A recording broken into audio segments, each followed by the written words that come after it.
Welcome to Israel Now News. I'm Rebecca Roberts. And I'm Yochanan El Rome. In our top story, the IDF launched a major operation to cripple the terror infrastructure in Gaza.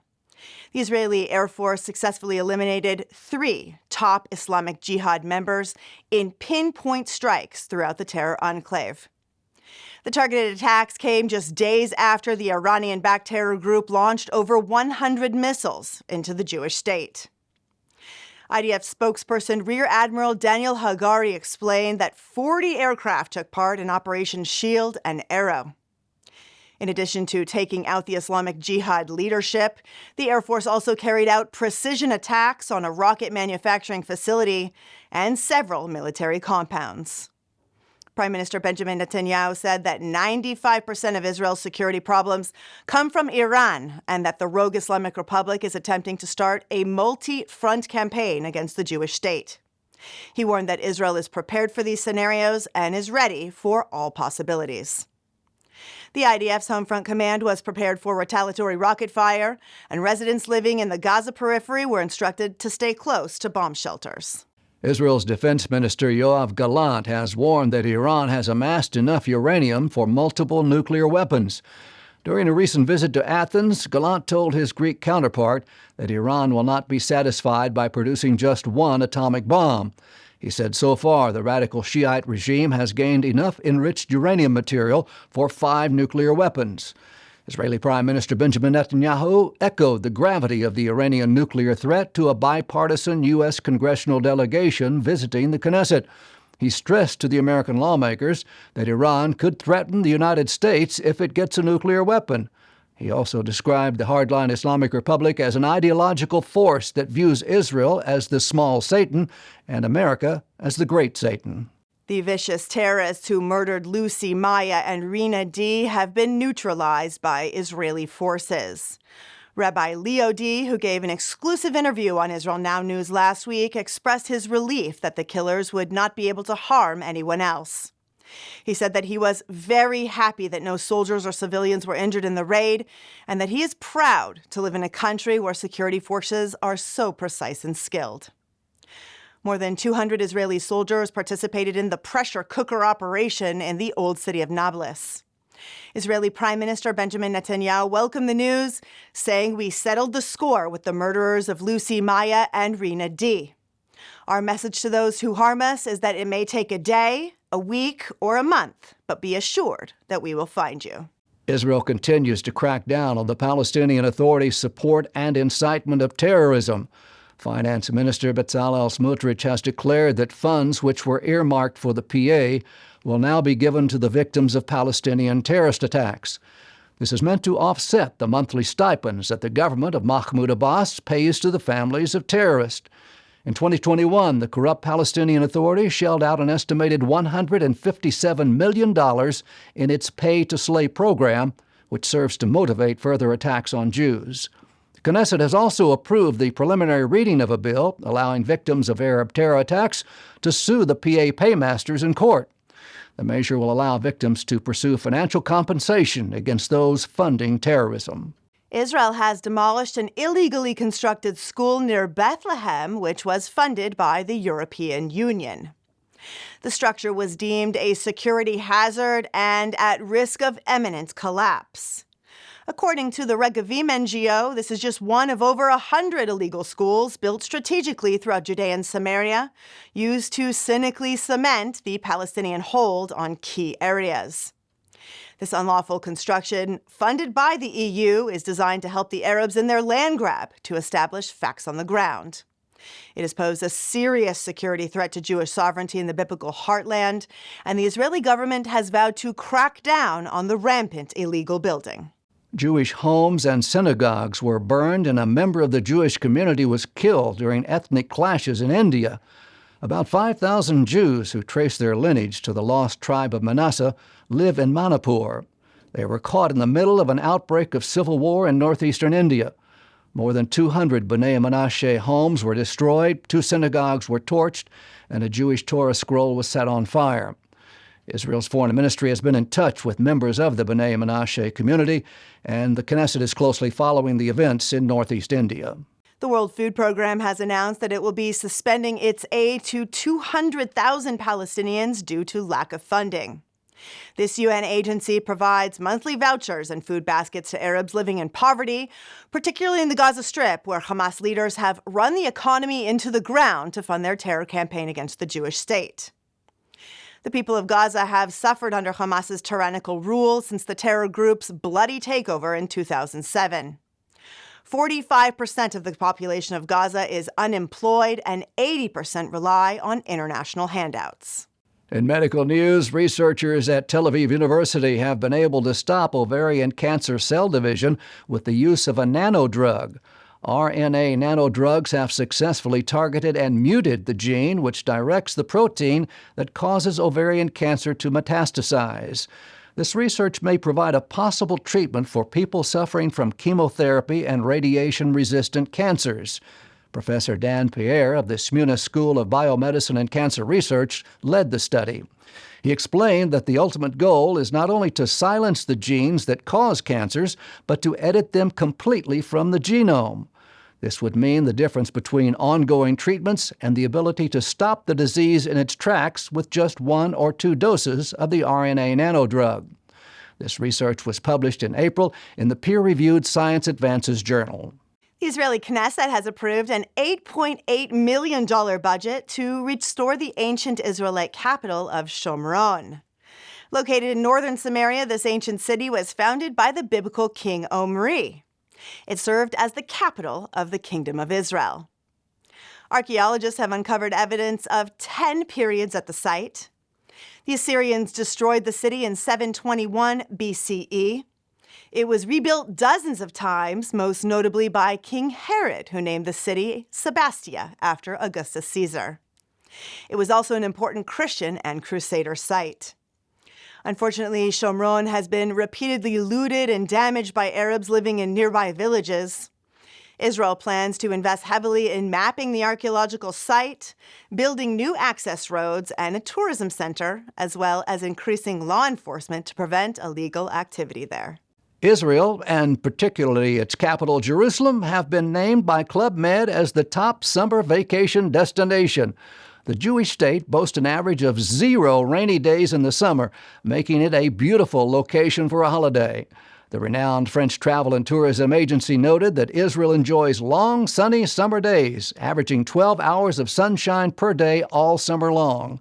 Club Med also named Jerusalem as the number 2 sunny destination spot during the spring, when the Holy City has an average of 9 hours of sunlight and only 4 days of rain. The Congress of Guatemala was decked out in blue and white to celebrate Jerusalem Day and the 5th annual National Friendship Day between Guatemala and Israel. The celebrations included the presentation of an honorary doctorate degree to Josh Reinstein, the director of the Knesset Christian Allies Caucus. Congressman Dr. Reyes Lee, the rector of the Rural University of Guatemala, said he is pleased to grant the honoris causa doctorate to Mr. Josh Reinstein, who is recognized worldwide as a leader committed to the defense, strengthening, respect, and dissemination of human rights, which is characterized by promoting faith-based diplomacy and Judeo-Christian values. Guatemala's Foreign Minister Mario Bucaro said that when he served as ambassador to Israel, he saw up close the work that the Israel Allies Foundation does in promoting Judeo-Christian values around the world, and he praised Rural University for this well-deserved recognition of Josh Reinstein's efforts in promoting faith-based diplomacy. The people of Israel are gearing up to celebrate 56 years since the unification of Jerusalem. The Holy City has always been at the forefront of Jewish consciousness. Even during the 2,000-year exile, Jews prayed toward Jerusalem. Jews, however, were forbidden from entering parts of the city during the 19-year Jordanian occupation. Nevertheless, there's always been a Jewish presence in the City of Light and Gold. This year, Jews will be allowed to walk through the Lion's Gate and the Arab Quarter, which is the route the Israeli paratroopers took to liberate the Old City in 1967. The anniversary of the reunification of the Holy City, known as Jerusalem Day, is a national holiday in Israel, and the celebrations are based around the fulfillment of Psalms chapter 122, verse 3, which says, "Built up Jerusalem is a city joined together." The united capital of Israel will never again be divided, And we at Israel Now News would like to wish all of our viewers a Yom Yerushalayim Sameach. Happy Jerusalem Day.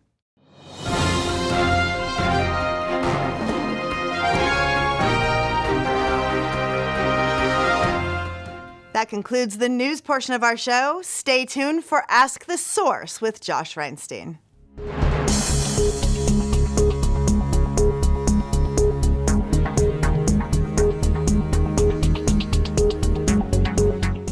Hello and welcome to Ask the Source. I'm your host, Josh Reinstein, and we're here in our beautiful studio in Jerusalem. My guest today is Itamar Marcus. He's the director of the Palestinian Media Watch. Itamar, thank you for being on the show. Thanks for inviting me. Tell our viewers a little about what is Palestinian Media Watch. Palestinian Media Watch studies all the messages from the Palestinian Authority leadership to its people through every structure that they control. We're talking about from summer camps, from school books, television that they control, everything. We want to know which direction the PA is leading their people, with a particular focus on where they're leading their children, because we believe that children are the future for peace or the future for war. We want to know what the Palestinians are doing with their kids. You know, what's interesting is that when you hear about terror, they say, oh yeah, Hamas is terrorists, Islamic Jihad are terrorists, but the PA is a partner of ours. Is that true? The PA, which on paper is a partner for us, without a doubt, they're the ones who have set the whole tone that has allowed terror to thrive in the Palestinian Authority areas since the first day we started following the PA over 20 years ago. They have been promoting terror, setting up terror infrastructures. Fatah, which is the party of Mahmoud Abbas, has a terror branch. The Al-Aqsa Martyr Brigades is a designated terror organization around the world. So you've got the head of the PA, who's supposed to be our peace partner, and part of his organization, part of his party, is a designated terror organization. Every terrorist who kills an Israeli who ends up in jail gets a monthly salary for life. As long as they're in jail, the salary reaches so high that eventually it's going to be about 3.5, almost 4 times the average Palestinian Authority salary.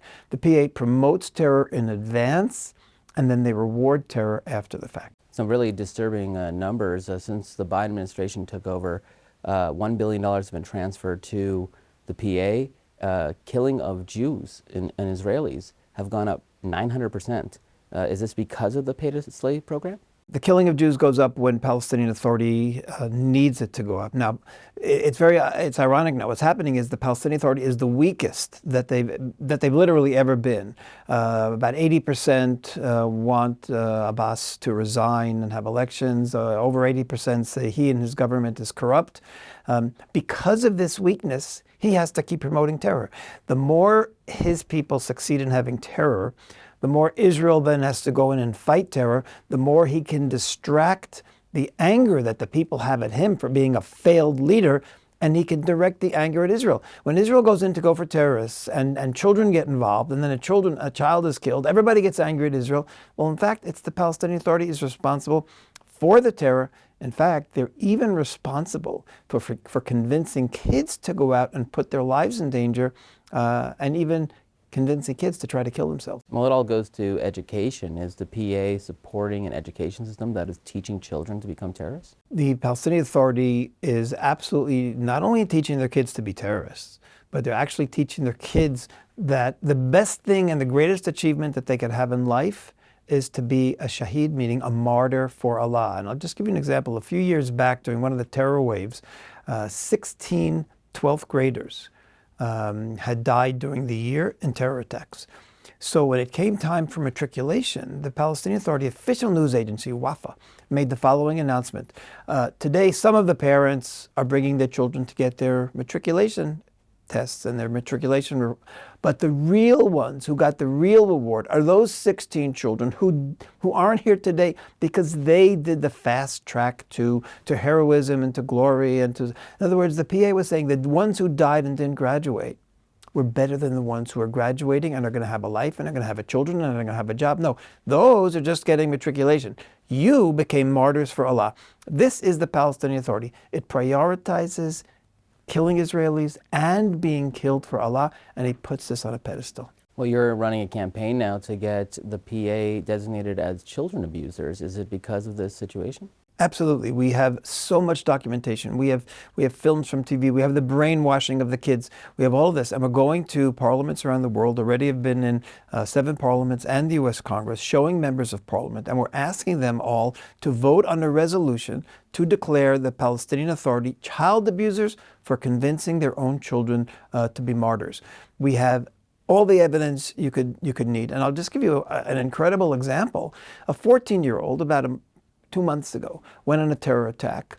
His funeral was shown on TV, and they showed a picture of his body, as they always do on Palestinian TV, and his face is actually exposed, and this is how they do it on Palestinian funerals. And then they played a song in the background. He says, "Oh, mother, come look at me. This is the most beautiful day." You had a 14-year-old dead child, and Palestinian TV, which is official, government-controlled, was saying this is the most beautiful day. Well, that's the Palestinian Authority message to its people and to its kids. If you become a martyr and die for Allah, that's the most beautiful day. You're going to be rewarded in paradise. You're going to be getting the 72 virgins in paradise. There was another funeral where the song that they played when they showed the funeral was, "This is the most handsome groom in paradise." Why is he a handsome groom? Because he's getting 72 virgins. So they're playing on all these terrible, terrible emotions of the and they're all young. Some of them are teenagers, some of them are in their 20s. You're going to get rewarded with virgins in paradise. Allah is choosing you, and that's why you're getting this. You're going to have your picture everywhere. You're going to have a funeral with hundreds and hundreds of people glorifying you. The young kids, I think they think of it like a like. You know, you put up a post on Facebook and you want to get 1,000 likes. Well, if I become a martyr, I'm going to get 100,000 likes because everyone's going to see my funeral on TV. That's how they've misinformed, indoctrinated, brainwashed their little kids. Itamar, there are literally tens of millions of people watching this show. What message do you have for our viewing audience? I'd like to tell you that hatred and terror doesn't come from nowhere. Children aren't born hating. Children have to be taught to hate. And if you want to know which governmental structure in the world is doing this most proficiently, it's the Palestinian Authority. The Palestinian Authority educates their kids to terror, wants them to be terrorists, and unfortunately, tragically, it's still being funded by Western countries. Call on your governments to stop funding Palestinian terror. Thank you, Itamar, for being on the show. And thank you for tuning in to Ask the Source. I'm your host, Josh Reinstein. Now back to the studio.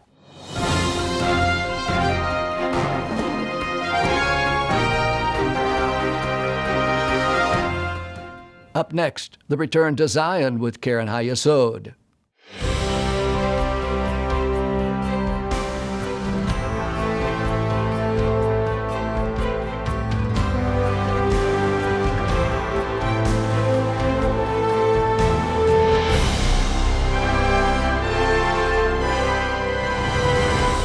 Hello and welcome to the Return to Zion with Karen Hayesod. I'm Sam Grundwerg, World Chairman of Karen Hayesod, the leading official fundraising organization for the State of Israel. It was foretold that the children of Israel would return to their land on the wings of eagles. This is why it was so important for Karen Hayesod to support the establishment of Israel's first airline. I hope you enjoy, and God bless you from Jerusalem. The divine promise of bringing the children of Israel to their land was given to Moses at the foot of Mount Sinai. I carried you on eagle's wings and brought you to me, as it is written in the book of Exodus, is a prophecy that has sparked the immigration for 3,000 years. And with the establishment of the Zionist movement and the State of Israel, it has begun to be fulfilled. Eagles made of steel of El Al Airlines have taken to the skies of the Holy Land, carrying with them hundreds of thousands of new immigrants to Israel. They have come from Yemen and Iraq, from North Africa and Ethiopia, from Russia and Ukraine. El Al, Israel's flagship carrier, was established with the support of the donors of Karen Hayesod, a global organization authorized by the Israeli government to raise funds for Israel's most important priority projects. Most urgent is the task of bringing Jews to Israel from countries of distress where they face danger. Just after Israel's establishment, nearly 50,000 Jews were brought to Israel from the ancient Yemenite Jewish community. In 1951 and 1952, more than 130,000 Jews from Iraq were brought home to safety in Israel. El Al Airlines was a key player in these airlifts and in waves of immigration since. Perhaps no one better epitomizes Israel's immigration story than Aryeh Oz. He was accepted into the pilot school of the Israel Air Force and earned his pilot's wings in 1956, and after completing his military service, joined El Al Airlines.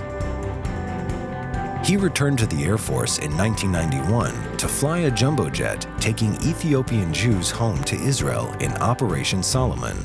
We were about to evacuate 14,500 Ethiopian Jews from Addis Ababa to Tel Aviv. I flew a 747. We had 760 seats, and I sat on the floor between the seats. We had 1,087 souls on board. I said it's our obligation as the Jewish people to bring everybody to Israel. I felt so happy, that I took part in an operation like this. When we descended and came over Jerusalem, there was not one person in the cockpit who had no tears in his eyes. For nearly 100 years, Keren Hayesod's vision has turned the dream of the return of the Jewish people to Israel into reality and remains at the center of efforts to sustain and develop a flourishing Jewish homeland in fulfillment of biblical prophecy. Every time that when I made my walk around in order to see that the aircraft is serviceable, I always looked up and saw the Star of David and said to myself, gee, I'm flying El Al. This is El Al. This is Israel. This is the Jewish people.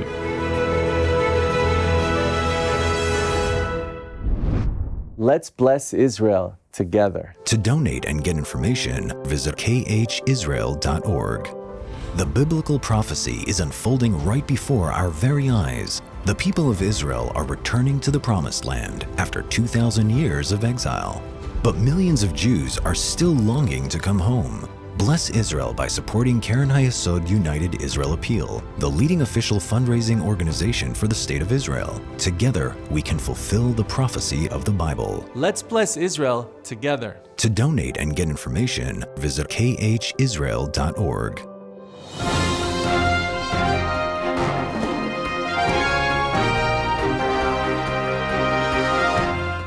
And now, shining light from Israel.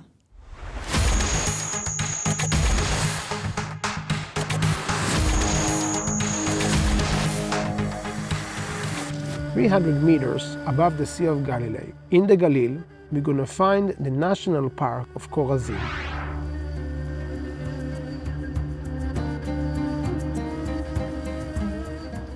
We have a tomb of a sheikh. His name is Ramadan Abu Karaza. Very important for a few reasons. First reason, because of the name, Ramadan Abu Karaza. This place is called Korazim. Korazim and Karaza is similar. Now, when we're trying to investigate a place and see and look for a meaning, the name Karaza tells us, so this is, the place is called Korazim. The second thing is very important, is we have shade. This whole area is very dry. It's very hot here, of course in the summer. But the reason that we have shade here is because he was a special person. He was a sheikh. That's the only reason why nobody took the trees off. Now, when we think about plants, it's not only for nice, for beautiful, or for shade. We need to eat. Now, we are talking about a long time ago, let's say 14th century, and even before. People being here, they had to have few things to live. First of all is water. Of course, with no water, nothing can be happen. Even not our clothes, even not our food. So we need water, and where is the water? The water is up in the mountain. You have the spring there. We need soil for the pottery, for build the house, for grow our crops. We need a road, very important. If we don't have road, we don't have technology. We don't have technology, you won't come here, because this place is not only interesting good story or biblical story, it's also in the middle of many, many places. The last thing we need is defense. This place is a little bit high on the mountain. If we have, again, water, road, good soil, and defense, we can have a very good village. And this is Chorazim. So in this whole area, we had homes and we had small factories and we have people living here. We have everything. You have a synagogue, you have probably a market, you have water, you have food, and you have everything. People had to find a way how to preserve the water to be good in another half a year. Very important. We need to appreciate water. So under my legs we have the stones, the basalt stones, and under we had a tunnel that just took the water.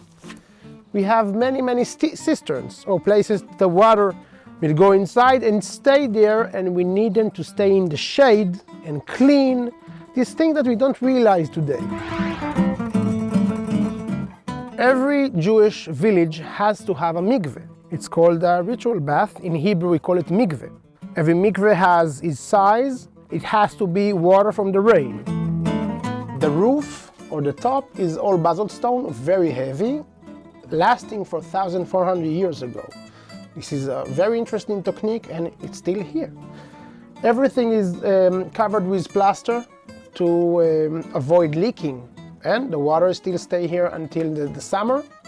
Well, it's cold water. And this is the place that Jewish used to go and pure their minds and their soul. Every Jewish village has to have at least one mikveh. We are in the synagogue, it's an amazing synagogue. Whoever prayed here prayed towards Jerusalem. Now if you're gonna see to the other side, you can see the Kinneret, Sea of Galilee. It's so nice. And that is the direction for Jerusalem. So we are now inside an olive press factory. Let's say a village needs one olive press to make good money. Here we have 6 ones. The people of Chorazim probably grew up very, very good olive oil. And something else we have here is flour or wheat. So they say that the flour of Chorazim or the wheat Chorazim was so good, we can take it to the Bet HaMikdash, to the Holy Temple in Jerusalem. Thank you for watching. Next time you come to Israel, come to Chorazim. You're going to find an amazing place.